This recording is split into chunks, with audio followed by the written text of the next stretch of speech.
Talagang pinipigilan nila tayo sa mission nating makaangat, guys. Nabaon na ako sa Glory, 600 matches, 74 star pa rin. Pagka ganitong nauulol na yung mga kakampi mo, guys, huwag mong sabayan. Pabayaan mo sila magpapid. Ang gawin mo, dep ka lang muna. Alalayan mo lang yung lane para hindi ka agad ma-push.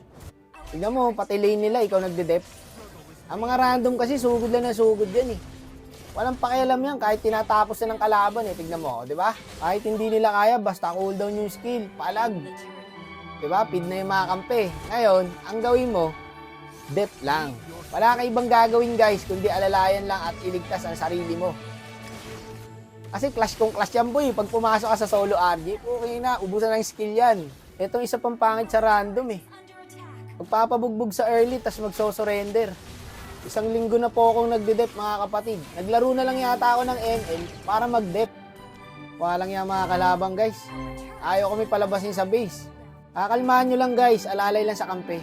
Hindi mo kasi makakontrol yung random, guys. Pag gustong sumugod nyo mga susugod yan. Alalay lang, guys. Likod-likod lang. Alalayan mo lang yung mga kamote mong kakampi. Puti nga dito, guys. Nakuha ko yung Lord. Ayun, napitikan natin. Kasi kung hindi, tapos na sana to. Ayun, ubos na naman sila. Kalma ka lang, Tamods. Ano rin nyo kung paano natin ipapanalo to, guys. Kuha nila. Tayo nakakuha, kapatid. Isiyan nyo lang kasi. Makakita kasi ng hero. Sugod eh. Ayun, ganda ng pagkakapasok ng Bane doon. Nice one. May Lord tayo sa top. Easy lang, easy lang. Ipapanalo natin to, guys. Kahit mahirap. Nakakaangat-angat na kami sa buhay, guys. Kahit paano. Pero dito, nasayang yung Lord namin. Pero na-trade naman kami ng tower, guys. Ngayon, pambak na to eh. Tignan mo hindi pa babak yung mga yan. Susugod pa yan. Ngayon, ikaw, kailangan mong umalalay. Palang ya talaga. Hindi talaga nag-iisip tong mga to. Kakalamang lang namin, guys. Lamang na naman po ang kalaban. Bakit parang ayaw nyo manalo? Mali. Kakakuha lang natin ng Lord, boy. Sige, patabain nyo lang. Okay lang yan. Nice one. Ayan nakalamang na naman kami, guys.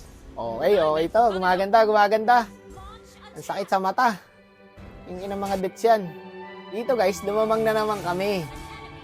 Tapos, nakuha na naman namin yung Lord. Pangalawang Lord na po yan, Tingnan nyo nangyari.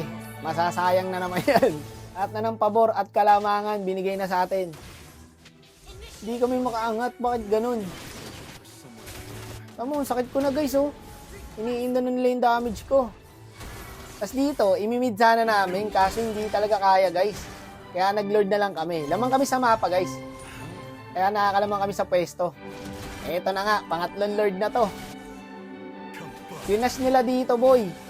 Tapos dito, guys, na-stun ako kaya hindi agad ako nakaskill. Patay sana yung Granger. Hindi namin masabayan yung lord, guys. Paano clash ng clash kasi. Di ba? Wala na, ubos kami. Tingin na talaga atin lahat ng Lord. Wala tayong nilamang. Endable yata to, guys. Walang kahirap-hirap yung kalaban, Kahit ilang Lord makuha namin. Ayun, endable pa kami. Walang ya talaga. Ang hirap ng ganitong kakampi, guys. Defeat. Wala, di ginaya, guys. Ginawa ko na yung best ko doon. Imbis na umangat yung star. Yung umangat, yung dugo Kahit may isang katulong man lang sana, panalo to Hindi ba pwedeng kahit 3 lang? Kailangan talaga 4? Mga walang silbi, mga kupal! Hindi ko pala yan.